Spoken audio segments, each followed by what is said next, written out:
ഗഫൂർക്ക, നിങ്ങൾ എങ്ങോട്ടാണ് രാവിലെ തന്നെ ഉടുത്തൊരുങ്ങി പോണേ? ഞമ്മക്കൊന്ന് ടൗണിൽ പോണു മുത്തേ. നമ്മൾ ടൗണിൽ നിന്ന് വരുമ്പോ എനക്ക് എന്താണ് കൊണ്ടുവരേണ്ടത്? നിങ്ങക്ക് ഇഷ്ടമുള്ളത് കൊണ്ടുവന്നാ മതി. ഞമ്മക്കിഷ്ടം എന്റെ അനിയത്തി സുബൈദാനല്ലേ, ഓളെങ്ങനെ കൊണ്ടുവരും? നിങ്ങൾ എന്താ ആലോചിക്കണേ? അല്ല, സുബൈ. സുബൈ? എന്ത് സുബൈ? പഠിച്ചോനെ, അത് സുബൈക്ക് ഞമ്മക്ക് പെട്ടെന്നൊരു പൂതി ഒന്നാണ്. ഇന്ന് ടൗണിൽ പോയി വരുമ്പോ എനക്ക് എന്തെങ്കിലും തിന്നാൻ കൊണ്ടുവരണമെന്ന്. എന്താ നിങ്ങൾ ഞമ്മക്ക് വേണ്ടി മാങ്ങ?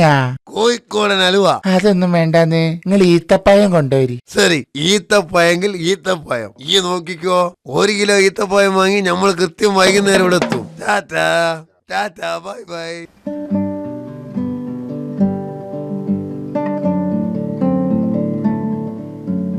ആ കൊള്ളാലോ, കണ്ടമാനം പലഹാരങ്ങളുണ്ട്. സാർ സാർ എന്താ വേണ്ടത് സാർ? നല്ല മുന്തി 1 കിലോ ഈത്തപ്പഴം എടുക്കുമോനെ, നമ്മളെ സൂറാബിക്ക് കൊടുക്കാനാണ്. സോറി സാർ, ഈത്തപ്പഴം സ്റ്റോക്ക് തീർന്നു. കായ വറുത്തതുണ്ട്, പുതിയതാ, എടുക്കട്ടെ? ശരി, 1 കിലോ എടുത്തോളി. ഹലോ സൂറാബി, മുത്തേ ഈത്തപ്പഴം സ്റ്റോക്കില്ല മുത്തേ. ഈ ബേജാറാവല്ല, അതിനേക്കാളും മുന്തിയൊരു ഐറ്റം നമ്മൾ കൊണ്ടുവരുന്നുണ്ട്. എന്താന്ന് എനിക്ക് കേക്കണോ? ഈത്തപ്പഴത്തിന്റെ കായ വറുത്തത്.